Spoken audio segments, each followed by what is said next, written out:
मी विनंती करतो की सचिन कुलकर्णी यांनी आपल्या या कवितेची विषय आहे त्याचं जी आपली भूमिका आहे ती भूमिका त्यांनी थोडक्यामध्ये स्पष्ट करावी। नमस्कार। खरं तर आजचं प्रास्ताविक करण्याची जबाबदारी प्रियाताईंवर होती, परंतु त्यांच्याकडे अध्यक्षपद आल्यामुळं ही जबाबदारी माझ्याकडे आलेली आहे।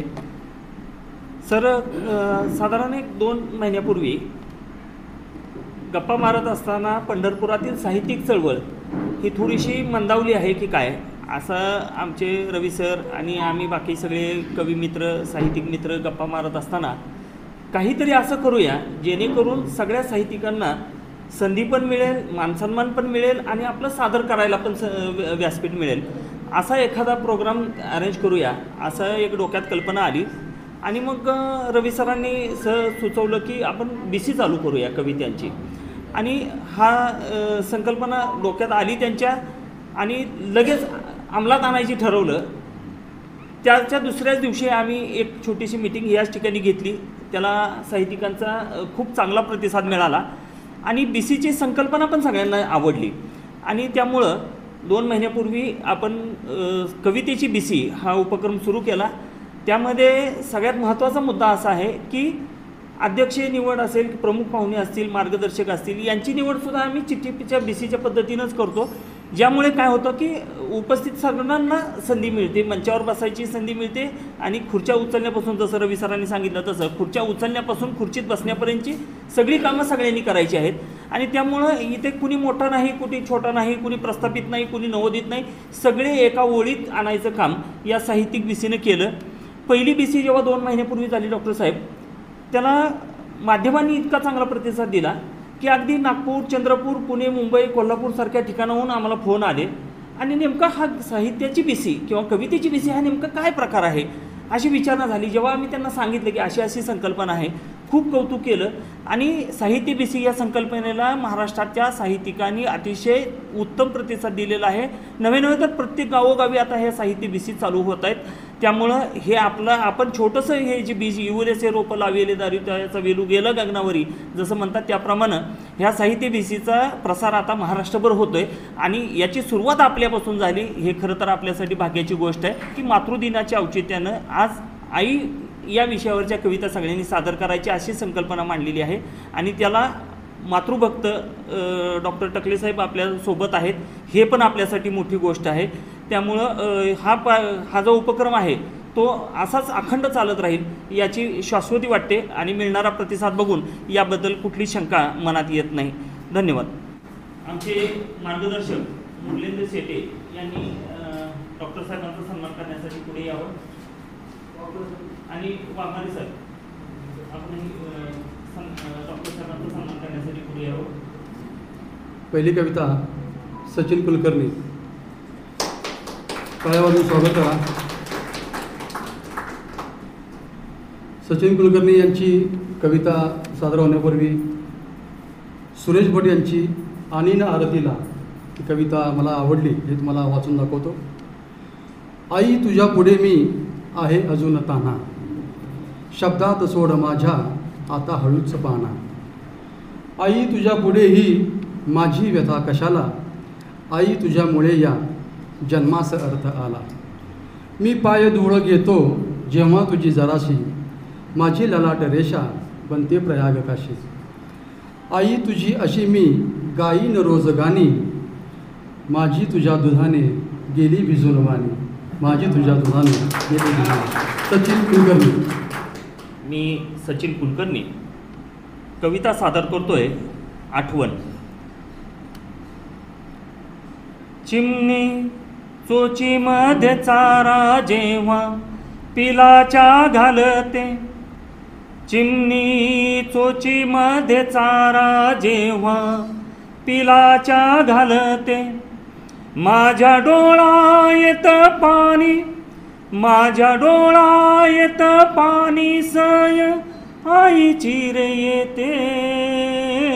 चिमणी चोचीमध्ये चारा जेव्हा पिलाच्या घालते। या विषयामध्ये आमचे नवीन सदस्य गोविंदजी मोदी त्यांनी पुढे कविता सादर करावी। त्यापूर्वी 2 ओळी मला ज्या भावल्या त्या तुमच्यासमोर सादर करतो आहे.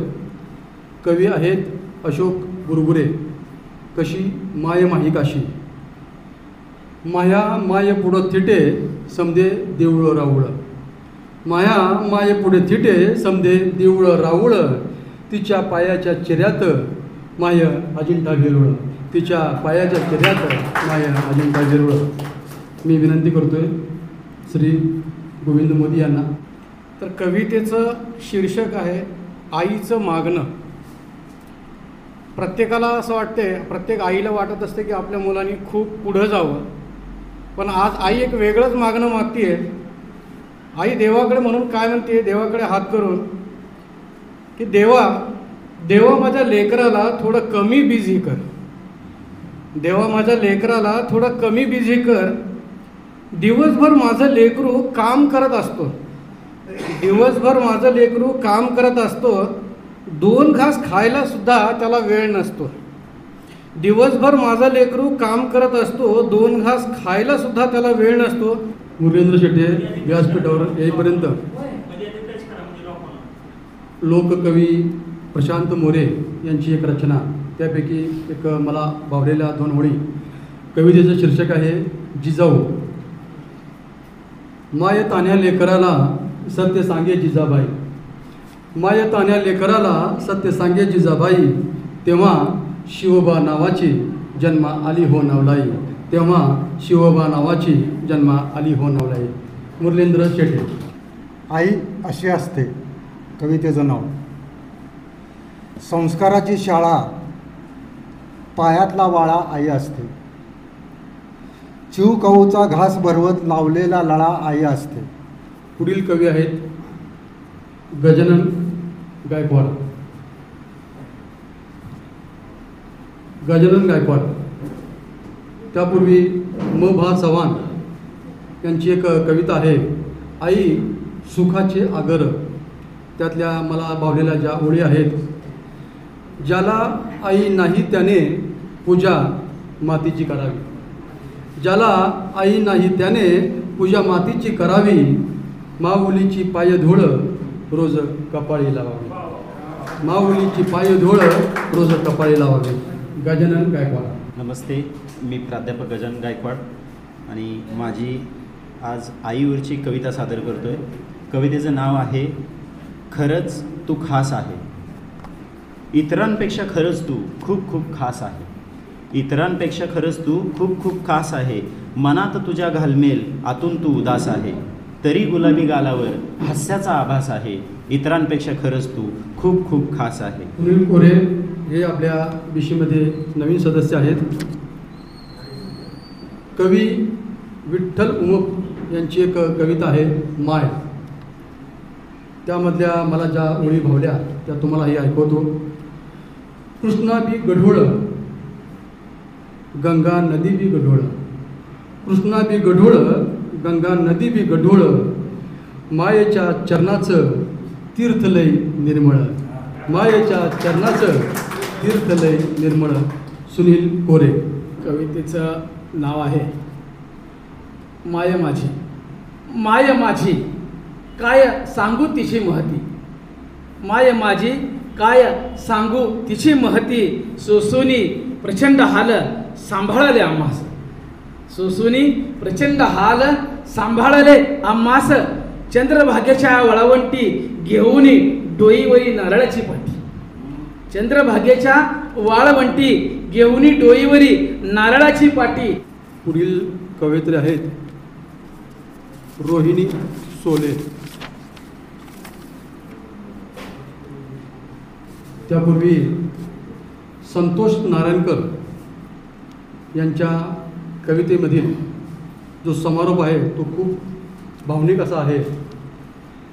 त्यांची कविता आहे मायबाप आणि त्या कवितेचा समारोप जो आहे, एकदा मायबापामंदी पैज अशी हो लागली, एकदा मायबापामंदी पैज अशी हो लागली, सांग कोणावानी पोर हाय कोणाची सावली, सांग कोणावानी पोर हाय कोणाची सावली, तवा हसून माय म्हणी, तवा हसून माय म्हणी, थोडा थोडा दोघा वाणी, थोडा थोडा दोघा वाणी. संपदा सोले. कविता सादर करते आई. कितीनी काय काय करते आई, शब्दांपलीकडेही थोडी उरते आई. कितीनी काय करते आई, शब्दांपलीकडेही थोडे उरते आई. पुढील कवी आहेत आमचे ज्येष्ठ मार्गदर्शक गुरु शिवाजीराव वाघमारे. खलील मोमीन यांची एक रचना आहे आई, आणि त्यातील मला भावलेल्या ओळी आहेत. श्रद्धेत प्रेम आहे माताच मूळ त्याचे, श्रद्धेत प्रेम आहे माताच मूळ त्याचे, प्रेमामुळे विठूची झालीच ना विठाई, प्रेमामुळे विठूची झालीच ना विठाई. धन्यवाद. नमस्कार. डोक्यावरती तरवाडाची मोळी घेऊन सकाळपासून संध्याकाळपर्यंत विकणारी आणि आम्हा मुलाबाळांना सांभाळणारी आई.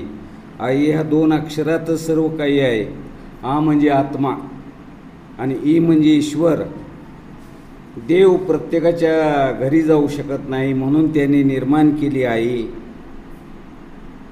आता कविवर्य विश्वविक्रम कवी रविराज सोनार यांनी जसं म्हटलं तसं मलाही आईच्या दोन ओळी आठवतात. महादेव जुली यांच्या, प्रेमस्वरूप आई, वात्सल्य सिंधू आई, बोलावू तुझं आता मी कोणत्या उपायी, तुझं कोणत्या उपायी. धन्यवाद.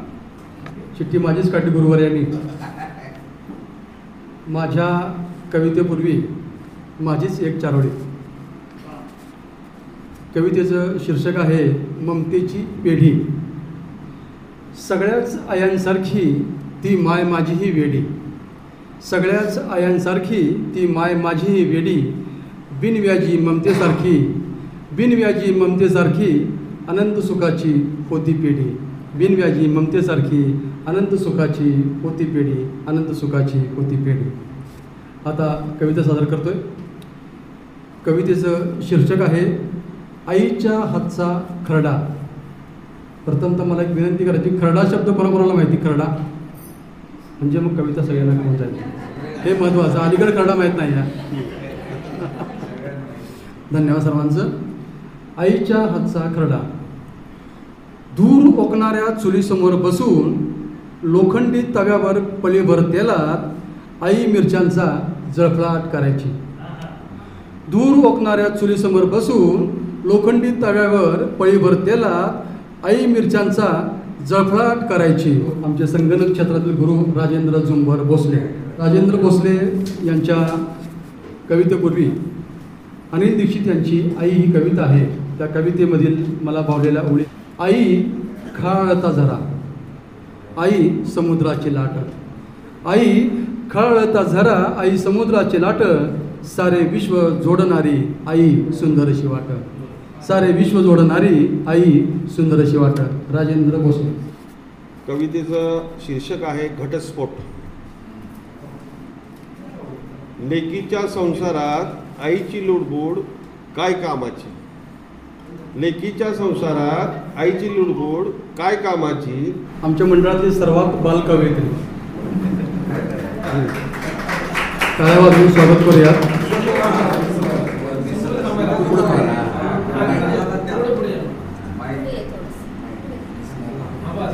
काशीनाथ मंजुळा वेलदोडे यांची एक कविता आहे माये माझी. त्यामधील चार ओळी तुम्हाला ऐकवतो. प्रेमाचा आगर अमृत सागर, प्रेमाचा आगर अमृत सागर, धरा भार माय माझी, धरा भार माय माझी. बाल कवयित्री सुरभी कुलकर्णी पहिल्यांदाच कविता सादर करते. ती स्वतःची कविता असते. सचिन कुलकर्णी आमचे कवी मित्र आहेत, त्याची कन्या आहे. सर्वांनी एकदा कृपया टाळ्या वाजवून स्वागत करूया. नमस्कार, मी सुरभी श्रीपद कुलकर्णी. आज मी तुम्हाला एक छोटीशी कविता म्हणून दाखवणार आहे. माझ्या कवितेचे शीर्षक आहे माझी आई. जीव कसा विस होई डोळ पाणावले साई, माझी आई, माझी आई, माझी सुख आहे आई, माझे दुःख आहे आई, माझी आई, आमच्या भगिनी मार्गदर्शक सौ शोभाताई माळवे,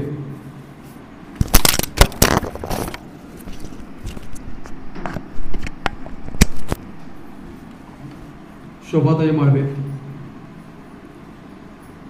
त्यांची कविता सुरू होण्यापूर्वी मला आवडलेल्या 4 ओळी पुन्हा ऐकवतो. कवितेचं नाव आहे आई. कवी आहेत प्रशांत असणारे. मुलगा म्हणाला, आई दिव्याची वात मुठी कर. मुलगा म्हणाला, आई दिव्याची वात मुठी कर, मला वाचता येत नाही. वडील म्हणाले, अगं दिव्याची वात कमी कर, मला झोप लागत नाही. वडील म्हणाले, अगं दिव्याची वात कमी कर, मला झोप लागत नाही. आई रात्रभर दिव्याची वात कमी जास्त करत राहिली. आई रात्रभर दिव्याची वात कमी जास्त करत राहिली. आयुष्यभर दोघांमध्ये वातीसारखी जळत राहिली. आयुष्यभर दोघांमध्ये वातीसारखी जळत राहिली. सौ शोभाताई माळवे. ती माय असते. सासू कधी आई होऊ शकते, सासू कधी आई होऊ शकते, सुनेला असंच वाटतं, सुनेला असंच वाटतं. सुप्रियाताई हिल्लाळ. माझी सावित्री माऊली ही प्रकाश अंभोरे यांची कविता, त्यापैकी मला ज्या ओळी भावल्या त्या मी तुम्हाला ऐकवतो. माझी सावित्री माऊली आली मशाल होऊन. माझी सावित्री माऊली आली मशाल होऊन, काळ्या कुट्ट अंधारात गेली वाट दाखवून. काळ्या कुट्ट अंधारात गेली वाट दाखवून. हिल्लाळताई.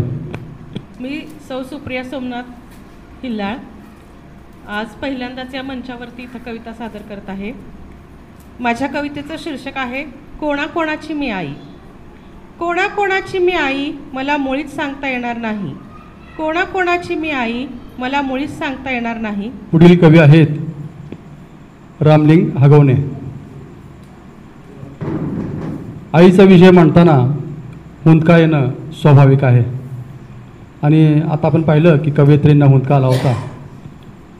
पुढील कवी येण्यापूर्वी नाना पाटेकरांची कविता आपणा सर्वांना ऐकवतो. लहानपणी आई जखमेवर हळद लावत असताना, लहानपणी आई जखमेवर हळद लावत असताना झोंबणार हे गृहीत धरून मी आधीच ओरडून रडायचो. लहानपणी आई जखमेवर हळद लावत असताना झोंबणार हे गृहीत धरून मी आधीच ओरडून रडायचो. हळद लावल्यावर आई विचारायची, झोंबलं का? हळद लावल्यावर आई विचारायची, झोंबलं का? माझं रडणं वाया गेलेलं असायचं. नाना पाटेकर म्हणतात, माझं रडणं वाया गेलेलं असायचं, मी झोंबणं शोधायचो. माझं रडणं वाया गेलेलं असायचं, मी झोंबणं शोधायचो. आता आईचे हात शोधतोय, आता आईचे हात शोधतोय. पुढील कवी हगवणे सर. माझ्या कवितेचं नाव आहे आई आमची. आईने मडविले आम्हाला, आईने घडविले आम्हाला, आईने मडविले आम्हाला, आईने घडविले आम्हाला. या पुढील कवी आहेत अभिषेक कुलकर्णी. कुलकर्णींची एक कविता आहे व्ही म कुलकर्णी यांची आई. त्यातील मला ज्या ओळी भावल्या त्या तुम्हाला ऐकवतो. आई तुझी माया जसा पारिजातकाचा साडा. आई तुझी माया जसा पारिजातकाचा साडा, ओढ्याकाठी कंटकात फुले सुगंधी केवाडा. ओढ्याकाठी कंटकात फुले सुगंधी केवाडा. अभिषेक कुलकर्णी. कवितेचे शीर्षक आहे आईचे जगणे. आईचं जगणं कठीण असे, लेकरांच्या सुखातच सुख दिसे. आईंचं जगणं कठीण असे, लेकरांच्या सुखातच सुख दिसे. पुढील कवयित्री आहेत सौ शुभांगी संतोष दहवाळ. आज व्यासपीठावर जे मान्यवर आहेत त्यांच्या आवडीची कविता आणि त्या कवितेमधल्या मलाही भावलेल्या 4 ओळी आपल्या सर्वांना ऐकवतो. कवितेचं शीर्षक आहे आई आणि सर कवी आहेत थमू शिंदे. आई खरंच काय असते, आई खरंच काय असते, लेकराची माय असते, दुधाची साय असते, लंगड्याचा पाय असते, धरणीची ठाय असते. आई खरंच काय असते, लेकराची माय असते, दुधाची साय असते, लंगड्याचा पाय असते, धरणीची ठाय असते. आई असते जन्माची शेजारी, आई असते जन्माची शेजारी, सरत ही नाही उरत ही नाही, सरत ही नाही उरत ही नाही. सौ शुभांगी संतोष दहिवाळ. माझ्या कवितेचं नाव आहे आई माझी. हृदयातील जागा संस्काराचा ठेवा, हृदयातील जागा संस्काराचा ठेवा, जिचा वाटावा हेवा असा अनुभवी ठेवा आई माझी. पुढील कवयित्री आहेत सौ वीणा सारंग होरा. प्राध्यापक प्रशांत मोरे यांची एक कविता आहे माय. त्यामधल्या ज्या ओळी मला भावल्या त्या मी तुम्हाला ऐकवतो. तुझा हात परिस माझा लोखंडी गझुला, तुझा हात परिस माझा लोखंडी गझुला, हात परिस लागता झुला सोन्याचा झाला, हात परिस लागता झुला सोन्याचा झाला. नमस्कार. कवितेचं शीर्षक आहे करुणाई. राहता यावे कावेळी, राहता यावे कावेळी, त्यास सर्व ठाई ठाई, राहता यावे एका वेळी, त्यास सर्व ठाई ठाई, म्हणूनच निर्मिली आहे, म्हणूनच निर्मिली आहे या विधात्याने हो आई. पुढील कवी आहेत दादासाहेब खरात.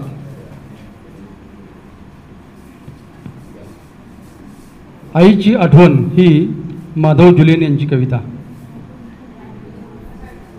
प्रेम स्वरूप आई वात्सल्य सिंधू आई, प्रेम स्वरूप आई वात्सल्य सिंधू आई, बोलावू तुझं आता मी कोण त्या उपायी, बोलावू तुझं आता मी कोण त्या उपायी. तू मायले करू मी तू गाय वासरू मी, तू मायले करू मी तू गाय वासरू मी, टाटा तुटी जहाली आता कसे करू, टाटा तुटी जहाली आता कसे करू मी. दादासाहेब खरात. कवितेचं शीर्षक आहे आई असली की. आई असल्यावर, आई असली की घर गच्च भरल्यासारखं वाटतं, आई असली की घर गच्च भरल्यासारखं वाटतं, नसल्यावर मनी उभं वारं सुटतं. संतोष चव्हाण.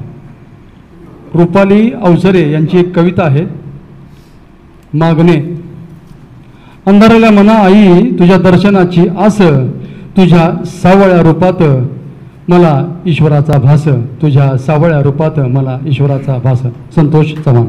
एक आई जिनं जन्म दिला, एक आई जिनं जन्म दिला, एक आई जिनं आपल्याला पोसवलं आहे, एक आई जिनं जन्म दिला, एक आई जिनं आपल्याला पोसलं आहे. आता आजच्या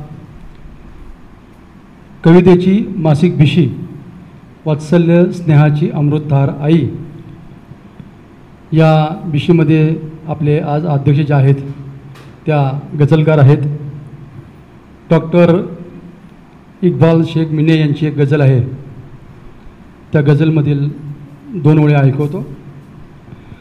नसते कधीच कुठल्या लोभात फक्त आई, नसते कधीच कुठल्या लोभात फक्त आई, निस्वार्थ प्रेम करते विश्वात फक्त आई, निस्वार्थ प्रेम करते विश्वात फक्त आई. कार्यक्रमाचे अध्यक्ष प्रियाताई कोलवार. आज अध्यक्षपदाची संधी मिळाली त्याबद्दल सर्वांचे धन्यवाद. पण काहीही प्रस्तावना न करता मी माझ्या गझल घेते. माझ्यासाठी माझी आई विश्वसुंदरी, माझ्यासाठी माझी आई विश्वसुंदरी, पोटासाठी डोईवरजी धरते भारा, पोटासाठी डोईवरजी धरते भारा. गझल घेते. पिझ्झा नाही बर्गर नाही साखर नाही आई, पिझ्झा नाही बर्गर नाही साखर नाही आई, तुझ्या विनाही गोड लागते भाकर नाही आई. गेले 1.5-2 तास या सरस्वतीच्या दरबारात ज्यांनी आम्हाला डुंबवून सोडलं असे सर्व प्रतिभावंत कवी कवयित्री, या कार्यक्रमाची कल्पना आणि प्रत्यक्षात आणणारे माझे मित्र कवी रवी सोनार,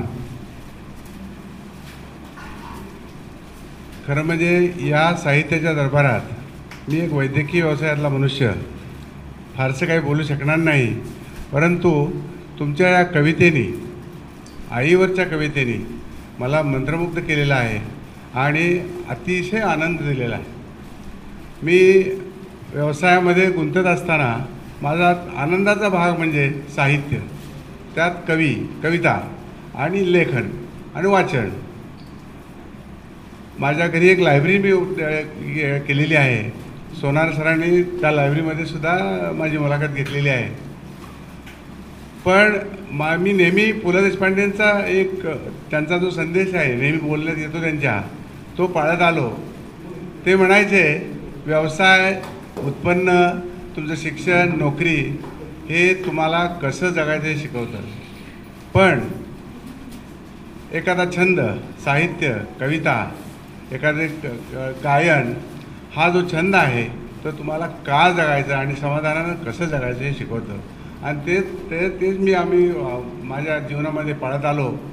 आणि नेहमी त्यातल्या त्यात मराठी साहित्य हे माझ्या अत्यंत आवडीचा विषय आहे. वाचन आहे, थोडं बहुत लेखन आहे. आज रवी सोनार यांचं आणि तुम्हा सर्वांचं माझं विशेष आभार मानावं असं वाटतं की माझ्या खेड्यातल्या आईला, अत्यंत अडाणी अशा आईला, की ज्याच्या नावावरती अंगठावाजर होती, मी तिच्या नावानं इंग्लिश मीडियम स्कूल चालवतो. गेले 13 वर्ष मी स्वखर्चानं चालवतो. आणि त्या आईला आज रवी सोनार तुमच्या कल्पनेतून तुमच्या सर्वांच्या साक्षीनं अजरामर केला आहे. त्याबद्दल मी तुमचा मनापासून आभारी आहे. तुम्ही सर्वांनी आईचं वर्णन केलं, हृदयापासून अंतःकरणापासून कविता सादर केल्या, भावना वेश होऊन कविता सादर केल्या आणि तुम्ही आम्हाला वेगळ्या जगात घेऊन गेलात. आपण आईमध्ये ईश्वराचं रूप पाहतो. मी स्वतःला भाग्यवान असं समजतो. जरी माझी आई अडाणी असली तरी तिच्यामध्ये दैवी साक्षात्कार होता असं मला नेहमी लहानपणापासून वाटायचं. एक छोटासा प्रसंग मी तुम्हाला सांगतो आणि मी थांबतो. मी जास्ती काही बोलणार नाही. मी लहान असताना मला 2 गोष्टी आठवतात. एक दिवस काय झालं की आमच्या घरी कोंबड्या होत्या, त्यांची पिल्ली होती. एका खुराड्यामध्ये पिल्ली असायची. एक दिवस सकाळी मी उठलो तर कोंबड्याचा पिल्ल्याचा खुरडा गायब झाल्यानंतर सगळे काळजीत पडले, कुठे गेला खुरडा. दुपारी आम्हाला बातमी कळाली की नंदेश्वरच्या बाजारात रामा पिल्ली विकतोय.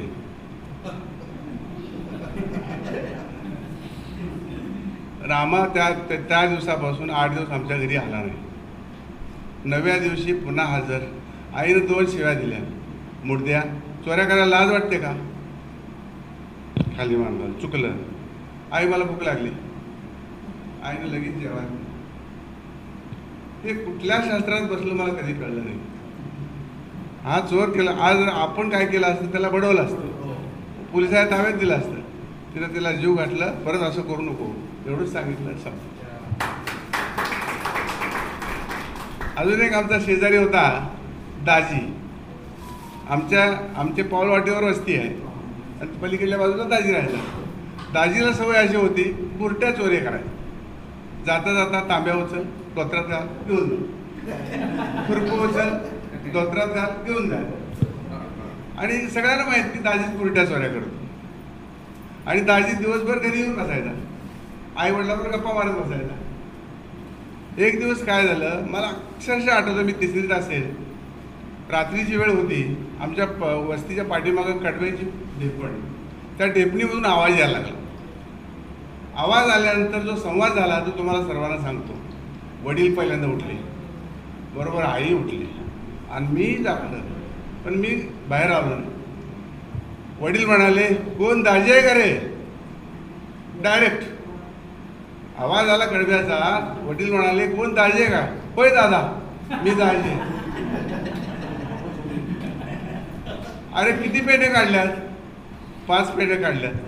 आई आली, आई म्हणाली मुडद्या तेवढ्या पेंड्या काढल्यात, उचल घेऊन जा, पोरं उठल्यावर मारतील. दाजी पेंड्या घेऊन निघून गेला आणि हे कशात बसतं मला कधी कळलं.